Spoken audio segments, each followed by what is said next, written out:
Opa, e aí? Eu assisti Divertidamente 2 ultimamente. E há muito, mas muito tempo atrás que eu não via um filme decente da Pixar.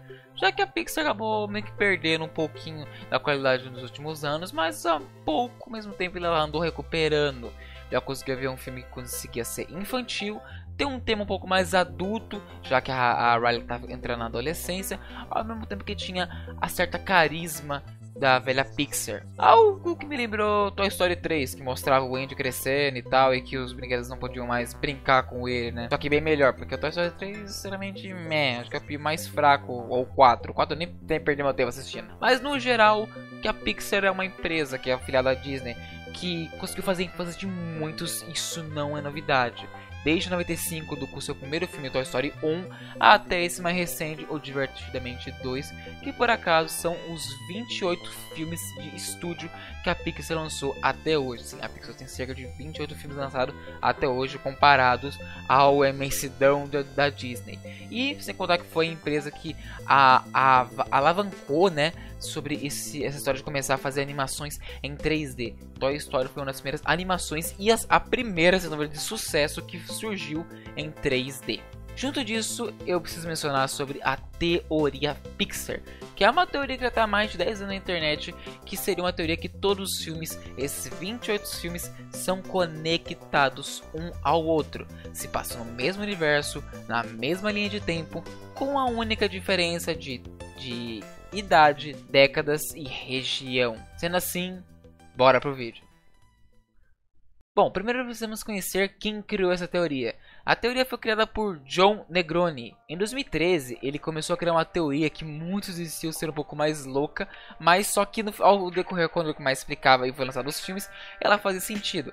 Essa teoria que ele criava uma teoria que todos os filmes da Pixar se passavam na mesma linha temporal, com a diferença do tempo, da idade, tempo que tudo isso foi se passando até o filme mais recente. Isso lá em 2013, né, que um dos filmes mais recentes era Toy Story, Carros 2. E para completar isso, algum tempo depois, a Pixar confirmou que todos os seus filmes são interligados uns aos outros, ou seja, é sim um único universo, uma única linha do tempo, com a diferença realmente de quando aquilo está se passando e qual região do mundo, do planeta Terra, do espaço, aquilo se passa. Então, sendo assim, vamos à ordem. Tudo isso começa há 66 milhões de anos atrás, mais precisamente com o primeiro filme chamado O Bom Dinossauro. No filme nos é mostrado que os meteoros não extinguiram de vez os dinossauros, o que permitiu que eles continuassem na Terra ao lado dos humanos por um certo período. Entretanto, depois viram que não era possível sobreviver como os seres humanos, já que o mundo não era mais deles, o mundo mudou completamente, eles acabaram morrendo. Isso comprova que eles não puderam criar tanto combustível fóssil. É quando a história da energia humana através de emoções entra. Mas isso é explicado um pouquinho mais à frente.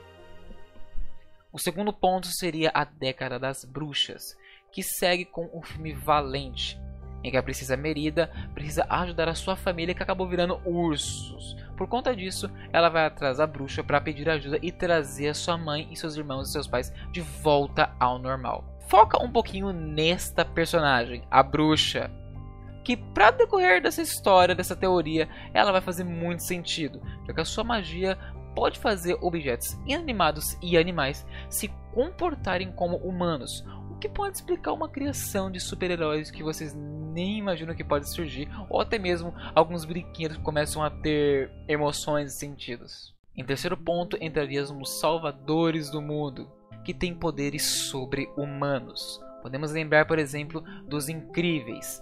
Graças aos poderes das bruxas, nós tivemos muitos super-heróis que foram criados. Isso que lá na década de 50 e 60, onde surgiria os Incríveis, que se tornaram um experimento governamental, e quando o síndrome do Bochecha cria inteligências artificiais e a energia criada do ponto zero. Isso erradicaria os super-heróis e criaria objetos com consciência.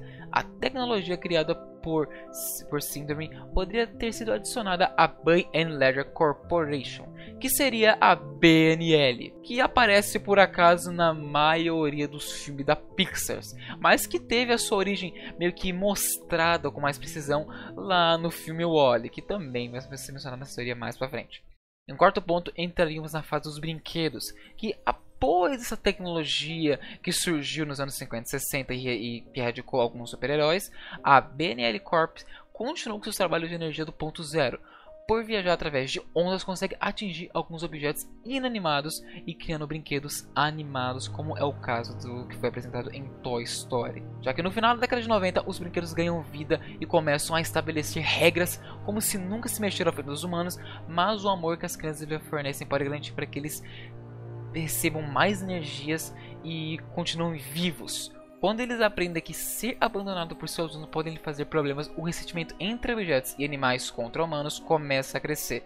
Isso que nós vimos lá em Toy Story 2 com o velhinho mineiro, bravo porque um dia o Andy ia parar de brincar com o Woody, ele estava querendo ainda assim voltar pro Woody, e depois foi nos mostrado no 3 quando os brinquedos acabam indo parar na lixeira.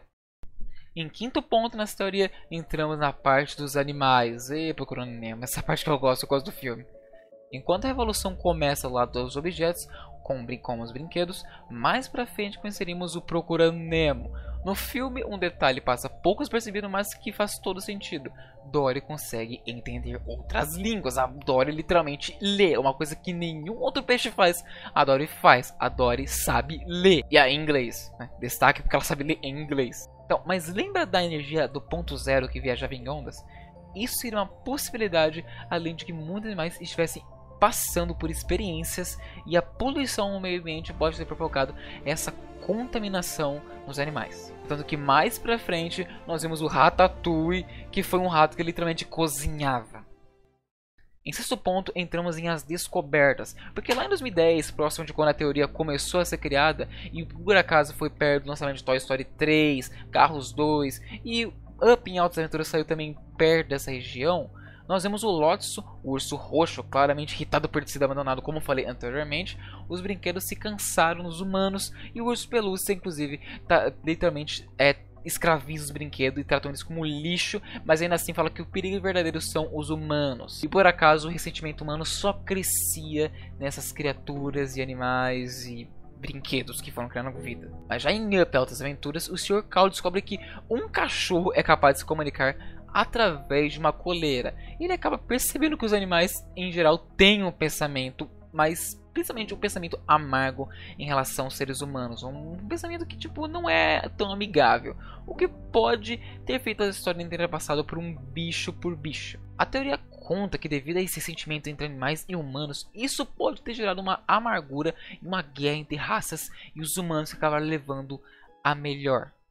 E por falar em energia humana, em sétimo ponto, vamos entrar agora em Monstros S.A. Em Monstros S.A. fica muito claro de como que eles se alimentam da energia dos humanos, através do medo.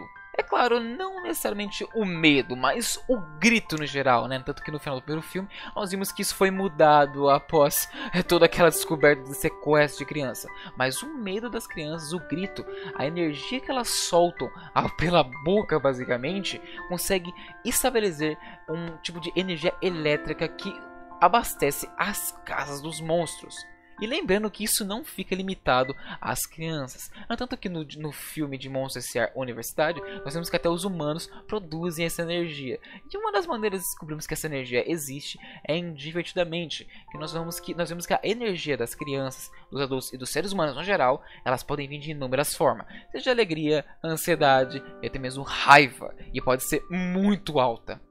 E ainda nesse ponto, devemos ir no filme Viva, que é A Vida é uma Festa, que mostra que não só os sentimentos, mas também as lembranças são importantes nesse universo. E isso segue a tradição mexicana, que enquanto pelo menos uma pessoa viva ainda se lembra de que alguém morreu, a pessoa morta tem a permissão para viver na terra dos mortos. Quando ninguém se lembra de alguém, essa pessoa deixa de existir. E isso não seria apenas limitado aos próprios humanos, já que eles podem até mesmo apagar lembranças ou algum tipo de criatura ou ser, ou até uma lembrança humana que existiu na sua própria cabeça.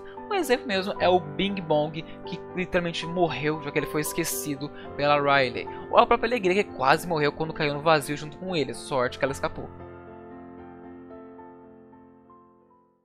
Em sétimo ponto, temos o destino da humanidade, que foi se mudando cada vez mais.